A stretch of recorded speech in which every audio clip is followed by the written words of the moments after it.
picked up now, probably be over 20 knots in some of these gusts. Like that one. Like that one.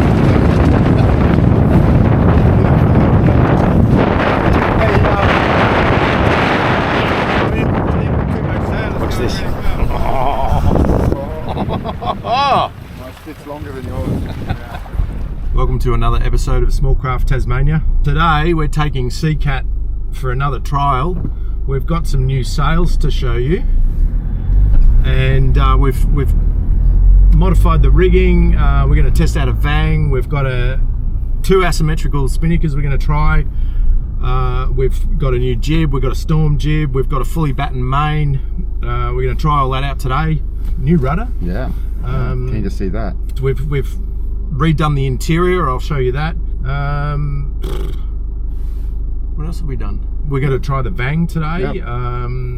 One of the things we're going to talk about while we're out there is to hank or to furl, because after the last episode we did, there was a lot of people that were asking or suggesting that why don't you put a furler on? So we're going to when we're out there, we're going to talk about that, and we're going to give you our thoughts. It is more of a personal preference thing, and it all depends on the type of boat and the type of sailing that you're doing, and we'll explain all that when we're out there. So we'll see you at the ramp.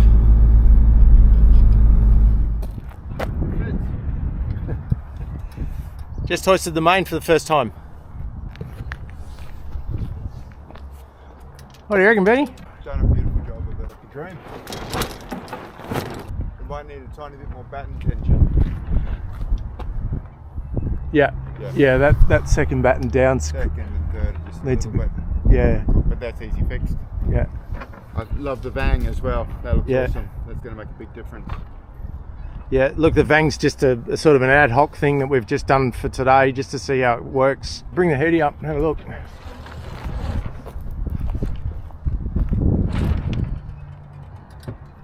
not standing on the downhaul.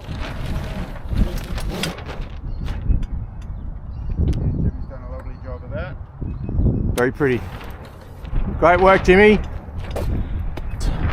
So if you're in Hobart and you need some new sails or some canvas work done, give Jimmy a call. I'll leave his link below. But he's done a fantastic job on these sails. Jimmy wants to concentrate on small boats, trailer sailors, dinghies and so forth, and some canvas work around Hobart. So if you've got dinghies or small boats anywhere in Australia, give Jimmy a call, because he can send sails anywhere in Australia. This is from Ruddercraft. So this is a NACA foil, N-A-C-A foil, and it should be a big improvement over the old one. Redone the outboard mount on here. This is Tassie oak. What else have we done? We've put the main sheet. We've changed that. I think we showed you that in the last video, where we've taken off the blocks that were attached to the transom.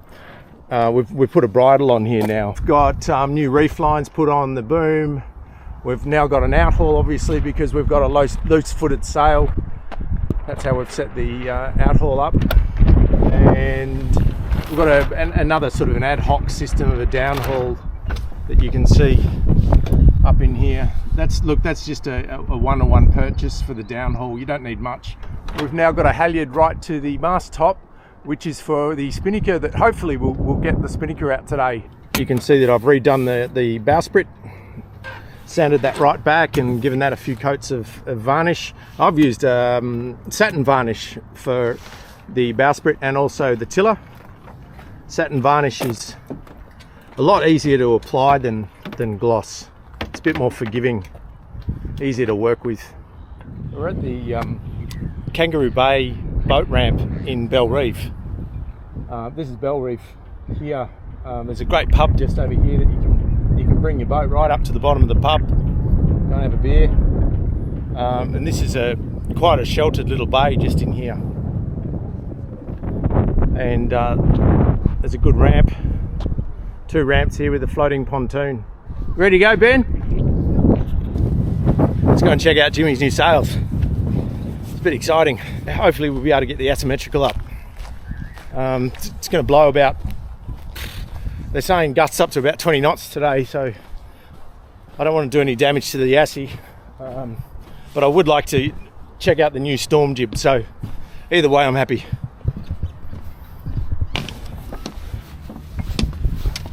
You all right? Yeah. Let's go.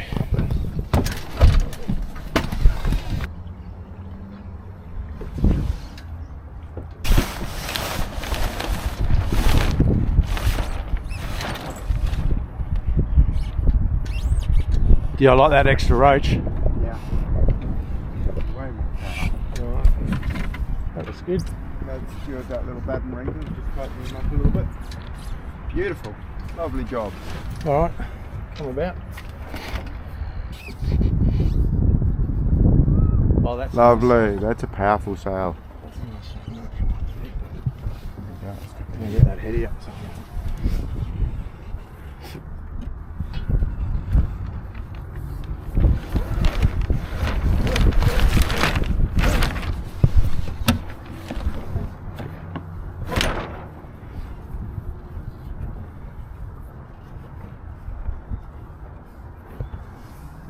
This new rudder feels like it's got power steering now.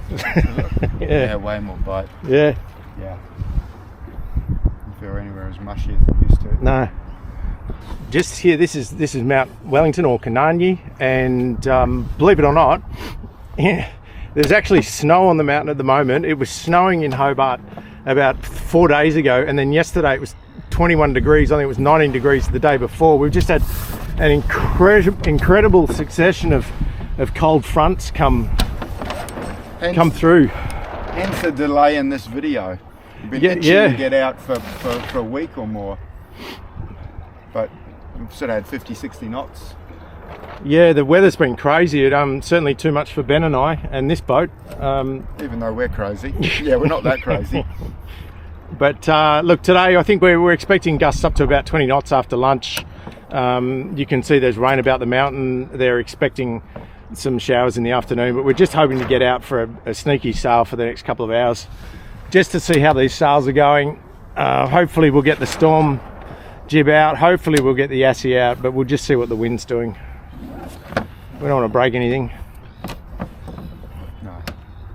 I reckon that's nearly the perfect amount of weather helm. I've got sort of 3-4 degrees of weather helm, just keeping it going straight. We've raked the mast aft quite a bit more, much more fully battened, roach on the main, all of these things, and that feels really good. Yeah. That's perfect. And she feels like a much different boat now. She does. More powerful, more responsive. Better balance. And we've only come 200 metres, 300 metres. We haven't come very far. We're still yet to get around the point. There's going to be a lot more wind out there. This is Lady Nelson, lives in Hobart. It's one of the brigs that operate out of Constitution Dock. You sailed on that, Ben? I haven't actually. No, I've sailed on plenty of other square riggers, mostly brigantines and barkentines. Yeah, right. But no, I haven't actually done much sailing on Lady Nelson, but she looks good. We're sailing her really well at the moment. Yeah, she looks great. We're just trying to catch her. We're plodding along at 5 to 5.5 knots, sort of on a beam reach at the moment. And there's maybe, 10 to 12 knots of breeze? Yeah, probably 12, good 12. Yeah. 12 knots. How does she feel? She feels fantastic. I'm really happy. The helm doesn't feel spongy, feels firm, good, decent amount of weather helm. She's responsive to the puffs, ease the main a bit, and it depowers really quickly. I like it. Yeah, he's done a great job on that main. Looks fantastic. We're going to try and catch up to Lady Nelson so we can give you a closer look. And while we're doing that, we thought we'd talk about the hanks versus roller furling on a boat like this, or basically any boat for that matter.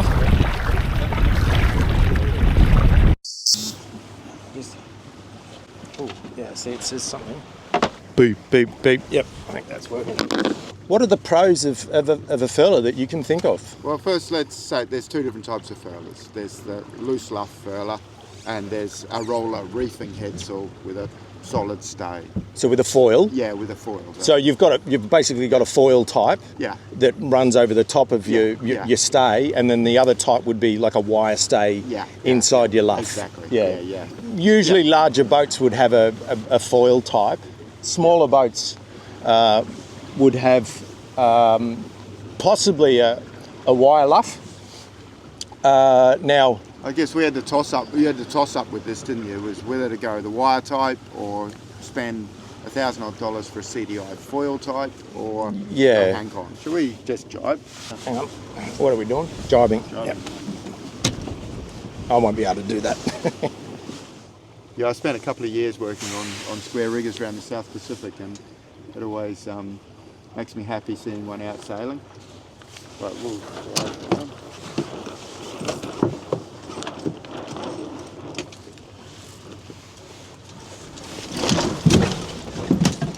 Yeah.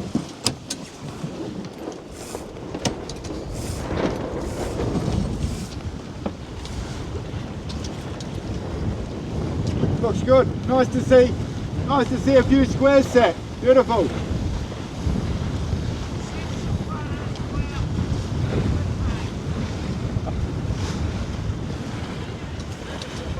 Very well. Beautiful.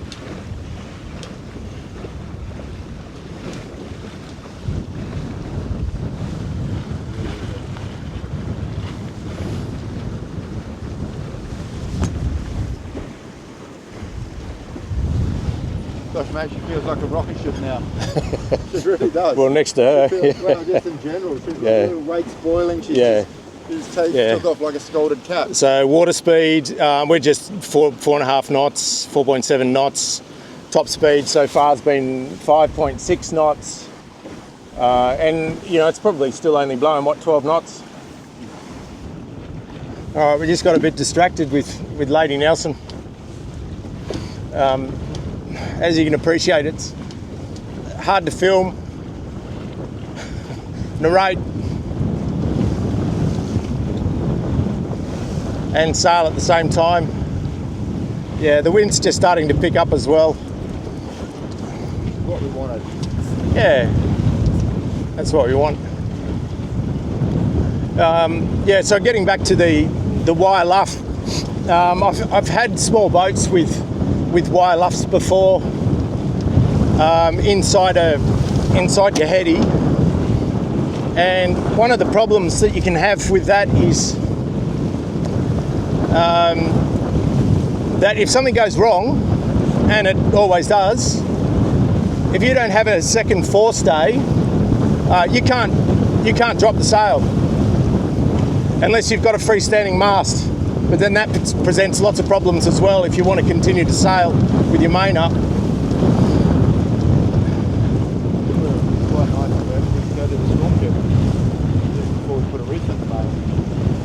Yeah. It feels like that jib's kind of, you know, you dump the main and it just... Yeah. Yeah, look, the gusts are probably coming up to closer to 15 to 18 knots now. And we're just on the verge of needing to reef something, whether it be the main or put the storm up. Well, what would actually be interesting to do is try dropping the jib and just see how she goes with no jib, just the main. How come I'm always the one that gets wet? Because I'm smart.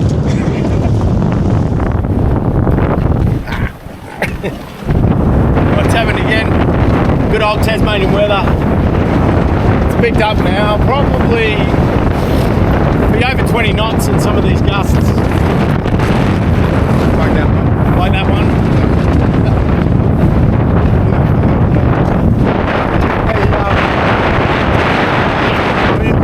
Com-Pac sail is going really well. Yeah. Fully back main, you can dump easily. Yeah. You've got a bit more wind to help. I'm pretty happy. This the jib sheet's really hard to handle though in these gusts with just one hand. Here comes another gust, and we're just going to head in behind this point. We'll head in there, then we'll put the storm jib up and reef the main, come back out again. but it's Some wet weather gear on. yeah, we are getting a bit wet again.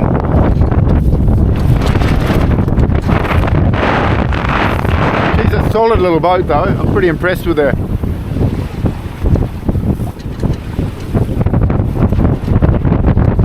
Very gusty right now. Real benefit of the fully battened main, you can just dump it like that and it doesn't flog.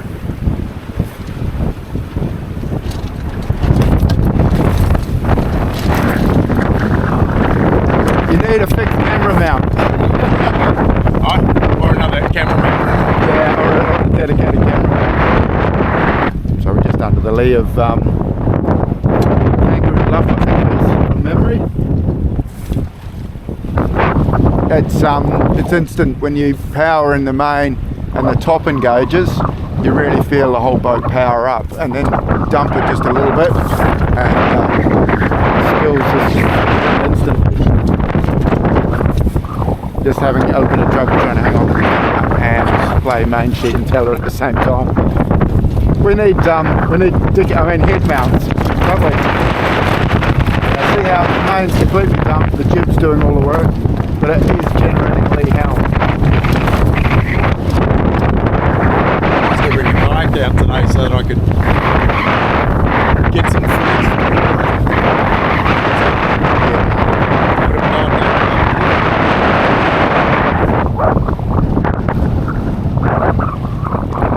The wind's picked up quite a bit. We had to drop the heady, and I've got the storm tube down here ready to go in.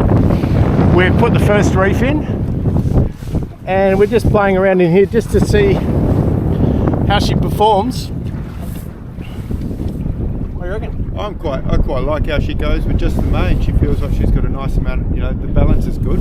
Yeah. She does go to wind, it's slow. Yeah. You need that little head saw just to give her a bit of power, but Yeah. a lot of the time just dumping the head saw. Sailing under just main will work really well.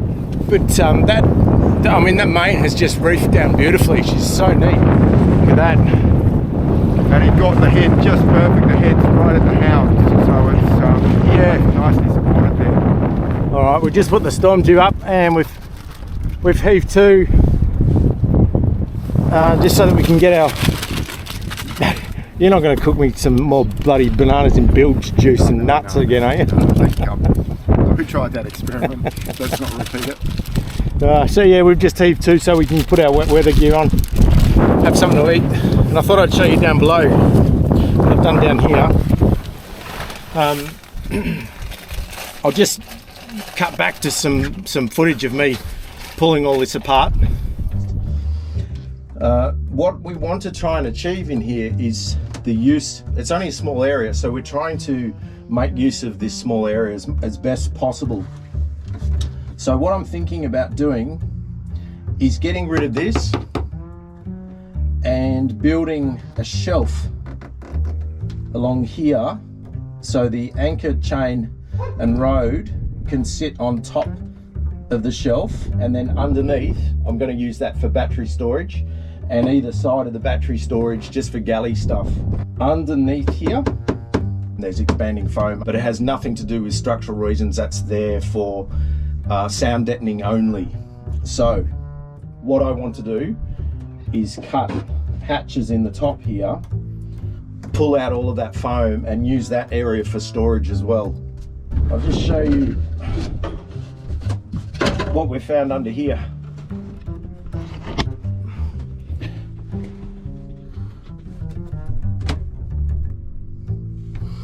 Okay, so you can see there's a bit of water in there. That is very, very dark water. It's been in there for a while, and I can't see any rot in the wood. It's not deep enough that it's been touching the bottom of the compression post, which is good.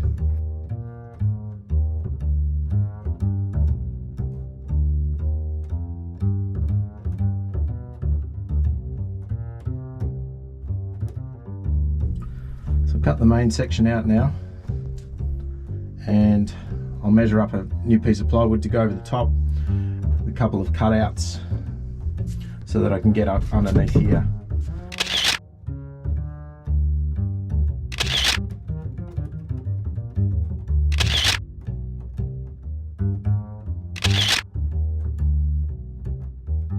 This is our new interior.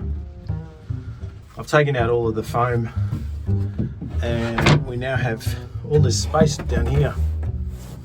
I'll shove old life jackets up under there, and then down in here we'll keep most of our galley stuff. And then we've got flares and medical kits and so forth. In the center, that's going to be a lithium battery, and there'll be a door on here with the fuse switch. And then we've got a cigarette lighter outlet here. That's going to be the on-off switch for the battery. I'll put the fire extinguisher here. Up forward, we'll have a anchor chain bucket. The rest of the space, I'll be able to keep the storm sail and the two asymmetrical spinnakers that I have. Plenty of room now, lots of room.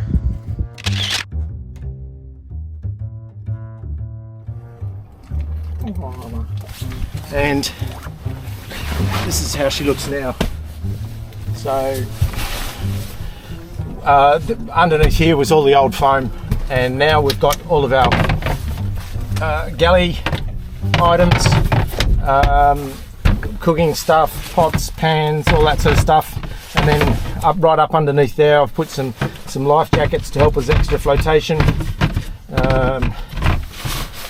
And behind here I've got a 50 amp hour lithium battery.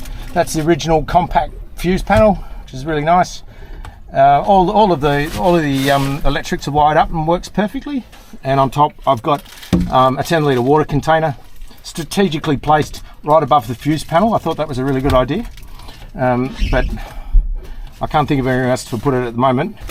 Inside of here there's a cable for a solar panel, and the cable just unravels and we can put the solar panel on deck. We use a what's called a PowerNess 80 watt solar panel, which also plugs straight into the e-propulsion motor and will charge directly into the 50 amp hour battery, and then I can use the 50 amp hour battery as like a reserve backup battery to power the e-propulsion if need be.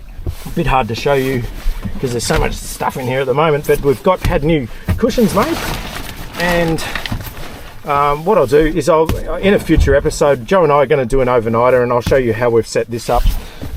So yeah, because we've made a few modifications to the sleeping area, which I'd like to talk to you about in more depth later. Down on the cabin sole, we've got that adhesive teak sticky stuff. I don't know what it's called. Adhesive teak, plastic foamy stuff. And what I've done is I've stuck that to a rubber mat, so I can pull this out. Just roll it up, pull it out, and that way it's easier to clean, and I can still get to the original sole. Then we've got more storage in here, and then behind that is the enormous piece of foam. There's a huge foam block that runs underneath the cockpit floor, and I've carpeted that. Just, looks nicer. What else have we done? I put a nice little brass lamp in here, more for aesthetic reasons. We'll use it, but it just looks nice. And then the original light was up here. I've taken that off, and I've put a little swivel light here, which it faces this way, but there's reflection off the cabin roof, which provides enough light to this part of the cabin. But it just means that the area that you're working is illuminated, and it swivels from one side to the other as well, so that you can use it as a reading light. Yeah, it's pretty cozy down here, Ben. Super cozy. Yeah. Maybe too cozy if I joined you down there, but let's get back out there. Yeah. All right. She feels very good with the reef and the small heading. Go.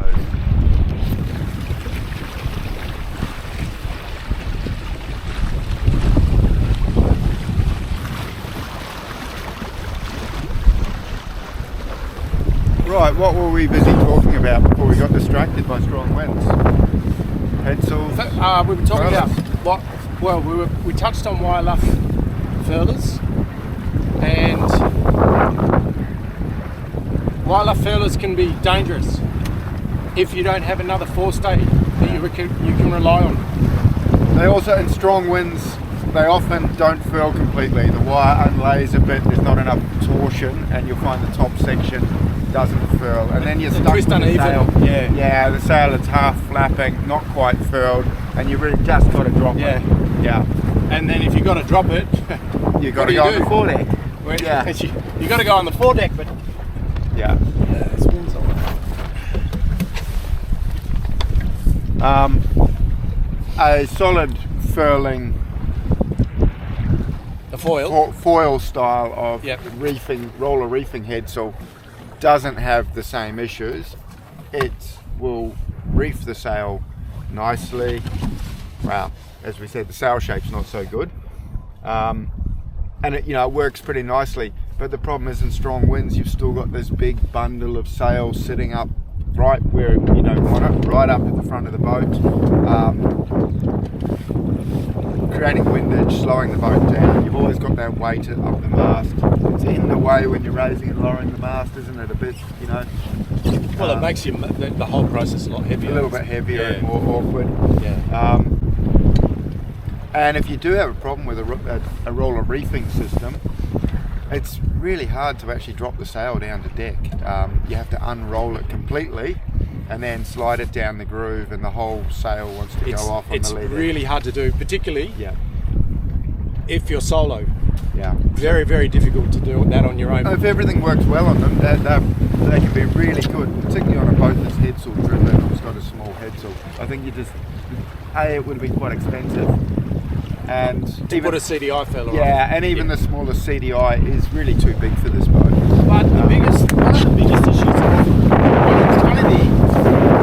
one of the problems when you furl or you furl to reef a heady is that you never get a very good shape. They're always quite baggy. Yeah. They're okay for downwind or reaching, but they just won't point because you can never get the sail to set properly. And with a boat like this, that you need every advantage possible to help it to point, because it's got such a shallow keel and a short keel. You really need to be able to set a good sail shape. Now, this is a good sail shape. That little storm jib is flat, got a nice tight luff. It'll go to windward really well in strong winds. Yeah. So we're just coming around the point. It's very typical of this area. It's very fluid around these points. It just dropped off to completely nothing, and now it's picked up again to 12 knots. When we went in, it was closer to 20 knots. It looks like there's another front coming over the mountain, which means we're probably going to get another 20 knots, maybe even more in a minute. But that's what we do in Tassie.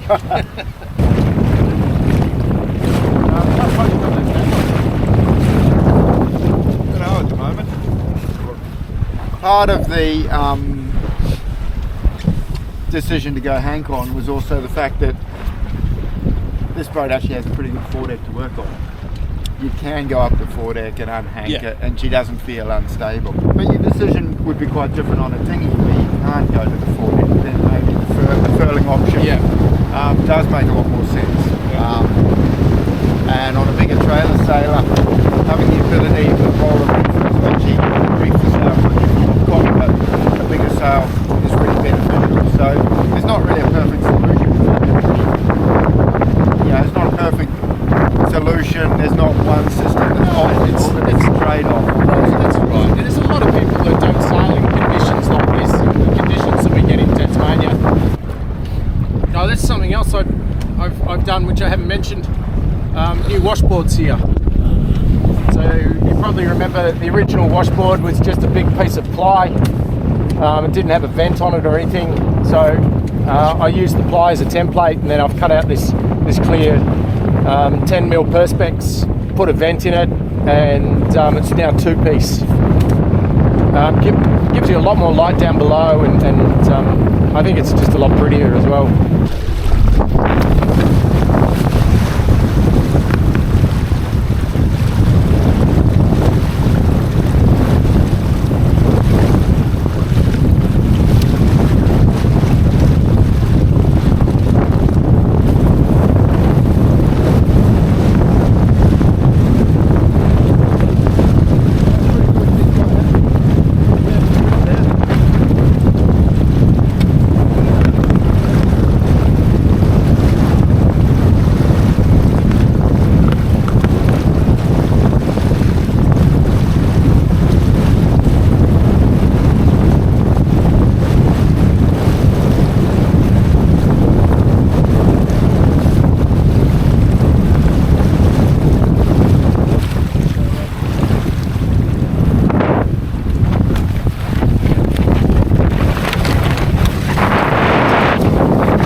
like to take this opportunity to thank all the viewers. The other day we clocked over 6,000 subscribers, which kind of blows my mind. You know, it's been less than 12 months that we've been making videos, and we've enjoyed making every single one. Thanks so much for everybody watching. There's lots of great episodes coming up. In the next episode, Joe and I are going to make a major announcement, which is very exciting, something that's happening around February of next year. We'll tell you all about that next episode. I don't think there's another Com-Pac 16 in Australia. If there is, and you've got one, please contact me. I'd love to find out how yours came to Australia, and if you know anything about this boat, you know how this boat came to Australia, I'd really love to find out. And for all the other Com-Pac 16 owners out there, there's bloody hundreds of you in the US, and I know there's a few in Europe as well. If you haven't put on the new rudder, that's the first thing you should do.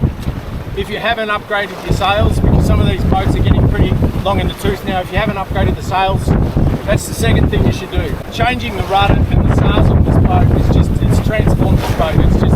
It just feels like a very different boat today compared to the last couple of times that we've been out in winds like this. It's given us a really good idea of what she's going to be like when we get back out into 30 knot breezes like we were. When was that? 4 weeks ago?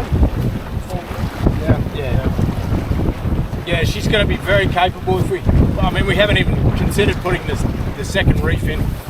We spoke to Jimmy about putting a third reef in, but because of the amount of ballast, it's got something like a 50% ballast ratio in this boat. That's an enormous amount of ballast. Probably don't need the third reef. The other thing is, with this new main, she actually sails quite well with just the main.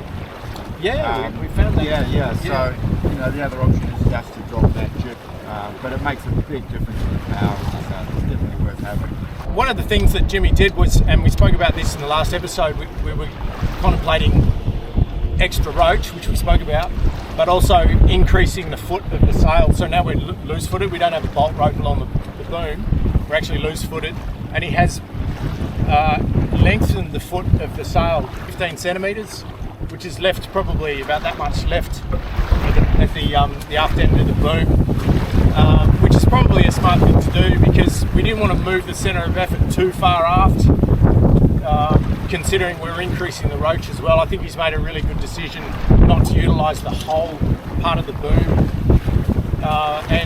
The designers designed the boat with this extra long boom, and it could be because it's sheeted at the transom. That could be one of the reasons. So we didn't want to play around with the designer's specifications too much.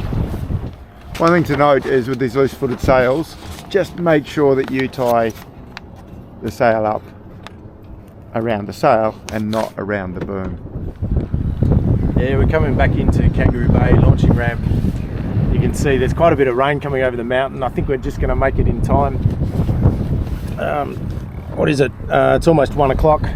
Anywho, thanks again for watching. I hope you've enjoyed it, and we learn something every time we go out. I hope you've learned something, and look forward to seeing you in the next episode. Stay salty.